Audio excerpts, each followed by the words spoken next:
Assalamualaikum warahmatullahi wabarakatuh. Jumpa lagi dengan pendamping sosial project. Di konten hari ini kita akan membahas tentang eh, apa itu DTKS, bagaimana itu DTKS, dan apa gunanya, apa guna dari DTKS. Jadi untuk sahabat sosial yang baru gabung di channel kami, jangan lupa klik subscribe serta nyalakan lonceng notifikasi. Karena di channel ini kita akan membahas tentang segala jenis bantuan pemerintah, baik itu secara tunai ataupun secara non-tunai. Dan bagi yang sudah subscribe, kami ucapkan banyak terima kasih. Mari kita bangun channel ini agar menjadi channel yang bermanfaat untuk kita semua. Oke sahabat, tidak berlama-lama kita akan lanjut ke konten pada hari ini setelah yang satu ini.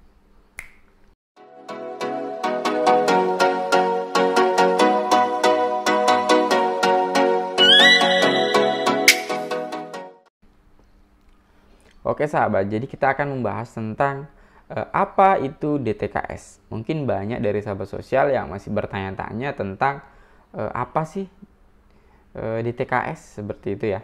Jadi DTKS adalah database yang berisi data kesejahteraan sosial dengan berbagai macam kriteria pada masing-masing individu ataupun rumah tangga. Jadi itu ya, DTKS adalah database yang berisi tentang keterangan kesejahteraan sosial bagi berbagai macam keluarga masing-masing serta dengan keberagaman dari tingkat ekonominya seperti itu. Jadi DTKS itu adalah database, jadi data keseluruhan yang mencakup tentang informasi kesejahteraan sosial keluarga. Selanjutnya, apa fungsi dari DTKS? Fungsi DTKS yaitu adalah untuk pelaksanaan program perlindungan sosial yang menyimpan tentang sistem informasi elektronik yang memuat segala jenis informasi sosial ekonomi dari masing-masing keluarga yang masuk kategori prasejahtera. Selanjutnya, cara daftar DTKS. Nah, ini banyak sekali pertanyaan-pertanyaan bagaimana supaya saya bisa dapat bantuan dari pemerintah. Karena memang untuk mendapatkan bantuan dari pemerintah untuk saat ini harus terdaftar di dalam DTKS. Sehingga banyak pertanyaan bagaimana cara daftar DTKS seperti itu. Jadi sebetulnya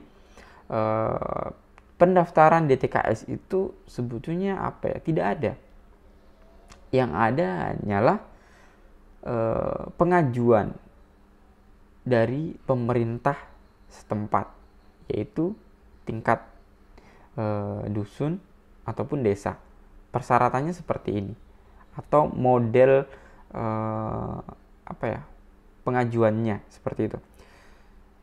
Yang pertama, terdapat data yang akan diusul. Jadi ada keluarga-keluarga yang ingin diusulkan untuk masuk ke dalam data TKS dengan dalam kategori keluarga itu adalah prasejahtera atau keluarga-keluarga prasejahtera, memiliki identitas KTP ataupun KK. Jadi jelas untuk pengajuan dibutuhkan identitas yaitu KK serta KTP. Selanjutnya, mengajukan ke desa. Jadi saya mengajukan diri untuk dimasukkan ke dalam DTKS dengan alasan saya dalam kategori keluarga prasejahtera, itu bisa. Atau pemerintah desa yang melakukan monitoring ke seluruh masyarakatnya dan mendapatkan nama-nama yang akan diusulkan ke dalam data DTKS. Selanjutnya, nama-nama itu disatukan dalam form pengajuan ya yang ada di desa. Selanjutnya dimusyawarahkan oleh masyarakat desa yang dihadiri dengan tokoh-tokoh masyarakat ya, tokoh pemuda dan segala sesuatu yang ada di desa ya, atau melibatkanlah masyarakat yang ada di desa untuk melihat apakah data yang akan diusulkan ini sudah sesuai dengan kondisi yang ada di desa itu. Jadi nama-nama itu sudah layak Anda untuk diajukan ke dalam DTKS. Karena kalau tidak layak akan menimbulkan masalah lagi, seperti itu. Selanjutnya, data tersebut atau hasil musyawarah tersebut dibawa ke dinas sosial kabupaten ataupun kota. Untuk selanjutnya diinput di aplikasi namanya SISNG oleh operator SISNG. Jadi untuk pengajuan data dari desa ke SISNG yang ada di kabupaten itu tidak ada batasan waktu. Jadi setiap hari bisa mengajukan. Jika ingin mengajukan setiap hari itu bisa. Ya, nanti di SISNG kabupaten akan diupload ke tingkat nasional itu dalam 1 tahun itu 2 kali. Untuk masalah bulannya itu biasanya di 4 bulan pertama dengan 3 bulan terakhir atau seperti itulah. Jadi untuk kepastiannya kami belum dapat jadwal yang terbaru untuk tahun 2021. Tapi untuk jadwal yang lama itu biasanya antara bulan 5 atau 6 serta bulan 10 seperti itu. Itu jadwal yang lama yang kami ketahui. Kalau untuk yang baru mungkin nanti saya akan buat video lagi tentang jadwal ataupun bulan-bulan untuk kabupaten mengupload ke tingkat nasional. Jadi untuk pengajuan dari desa ke dinas sosial itu bisa setiap hari seperti itu. Selanjutnya, cara cek data sudah masuk ke dalam data DTKS atau belum. Nah, ini penting juga. Jadi setelah desa-desa tersebut melakukan musyawarah, mengajukan nama-nama untuk dimasukkan ke dalam data DTKS, maka kita tunggu dulu per 6 bulan ataupun 1 tahun. Setelah itu kita cek apakah pengajuannya ini sudah berhasil masuk ke dalam DTKS atau belum dengan cara cek data DTKS. Caranya adalah tinggal kita membuka yang namanya browser ya.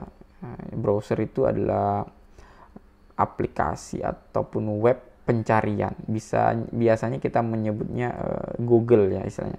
Kita bisa membuka Google menggunakan Google Chrome bisa juga dengan menuliskan di kolom pencarian Google-nya yaitu cek dtks.kemensos.go.id. Nanti muncul tampilannya.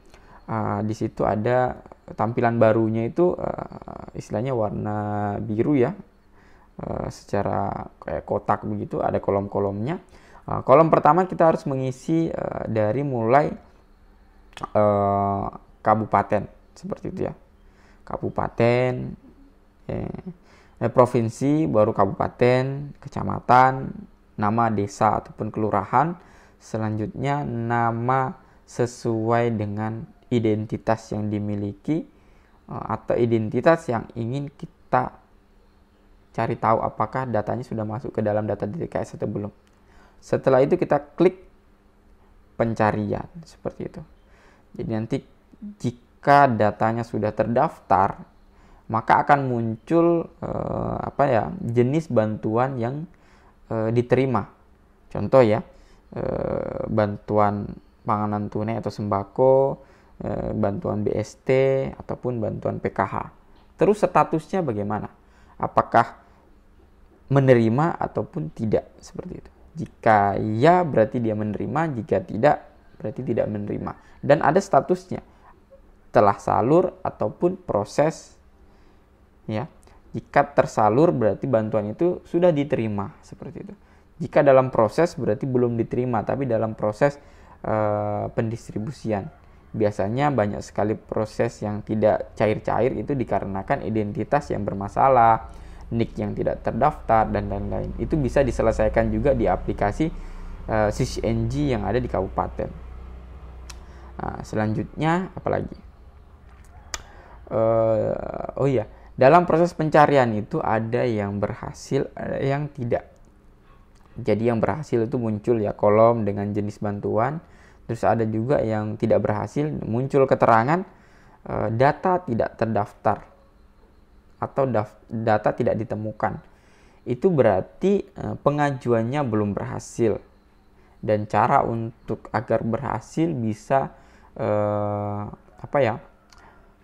menunggu pengajuan lagi atau mengajukan lagi, seperti itu. Jadi kita bisa mengajukan lagi atau desa bisa mengajukan lagi untuk diinput ke dalam data DTKS agar bisa lolos. Kenapa ada yang lolos dan ada yang tidak, seperti itu? Pasti banyak pertanyaan seperti itu ya.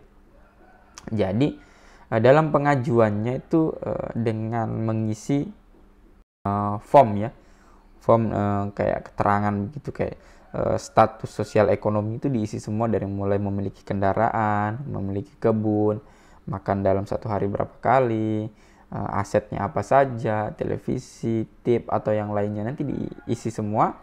Dan ada di dalam aplikasi SysNG ada perankingan, sehingga tidak semuanya yang diajukan oleh pemerintah desa atau pengajuannya itu bisa diterima semuanya, tapi dilakukan perankingan, sehingga yang paling terbawah itu biasanya yang lolos, sedangkan yang sudah termasuk kategori sejahtera dibandingkan teman-temannya biasanya out, seperti itu.